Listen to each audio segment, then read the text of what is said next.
Ibu Sri Mulyani mengatakan hutang Indonesia mampu meningkatkan pertumbuhan ekonomi yang kemudian dipaparkan di depan anggota Dewan di DPR yang logikanya sampai saat ini belum bisa difahami oleh ekonom. Ini cara menghitungkannya digatuk-gatukkan atau bagaimana? Beliau memberi contoh logikanya di mana selama periode 2018-2022 hutang Indonesia naik 206,5 miliar dolar. Dan ekonomi PDB nominal naik 276,1 miliar dolar Amerika atau sekitar 4.751 triliun rupiah. Lalu Sri Mulyani kemudian mengatakan setiap $1 tambahan hutang membuat ekonomi naik 1,34 dolar atau perhitungannya adalah dari 276,1 miliar dibanding 206,5 miliar dolar Amerika. Pernyataan Sri Mulyani ini secara eksplisit mengatakan bahwa hutang merupakan satu-satunya faktor yang membuat perekonomian Indonesia naik.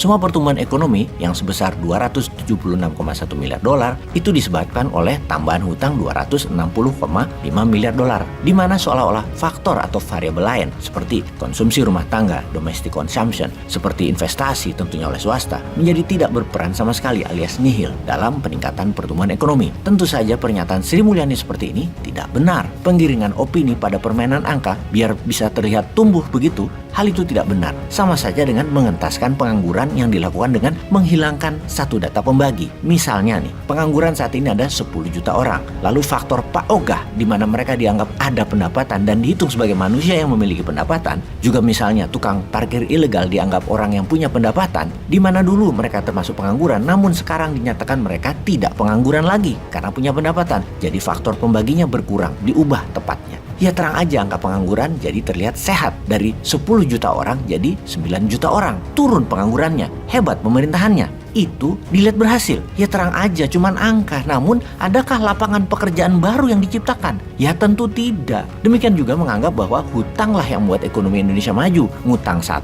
dapat 1,34. Itu logika yang menyesatkan karena tidak ada lapangan pekerjaan baru yang ternyata dihasilkan. Hal ini bisa bermakna membodohi publik dan membohongi anggota Banggar DPR secara langsung. Karena seolah-olah pertumbuhan ekonomi hanya bersumber dari hutang. Seolah-olah tanpa hutang tak ada pertumbuhan ekonomi. Padahal faktanya sebagian besar pertumbuhan ekonomi bersumber dari konsumsi rumah tangga, dari investasi, dari net ekspor impor misalnya. Dengan kontribusi masing-masing 39,8%, 19,1%, dan 18,2% untuk periode 2018-2022. Itu nggak dihitung apa? Sedangkan sumber pertumbuhan ekonomi dari konsumsi pemerintah aslinya itu hanya 3,5% atau 168,2 triliun dari total pertumbuhan ekonomi sebesar 4.751 triliun. Dengan konsumsi pemerintahan sebesar 168,2 triliun dan kenaikan ekonomi 4.751 triliun, itu jadinya kenaikan Rp1 konsumsi pemerintah buat naik sekitar 27,2 gitu ya. Yang enggak lah gitu ngitungnya.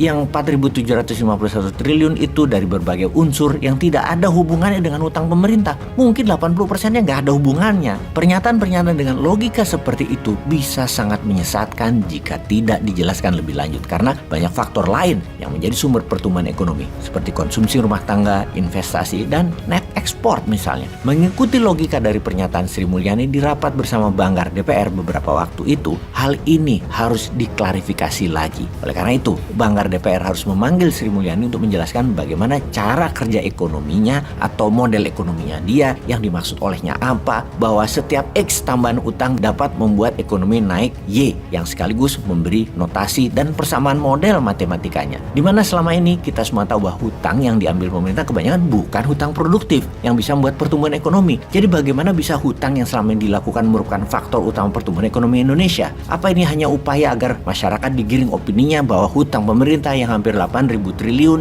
adalah baik dan benar karena menumbuhkan ekonomi? Gitu ya? Hal ini perlu penjelasan lebih lanjut agar tidak berkesan membohongi publik dan Banggar DPR. Konsekuensinya berat loh, bisa diberhentikan dari semua jabatan publik. Bagaimana Ibu Sri Mulyani mengartikan data tersebut? Semoga Ibu dapat menjelaskan dan mempertanggungjawabkan pertanyaannya di Banggar. Ditunggu loh. Peace.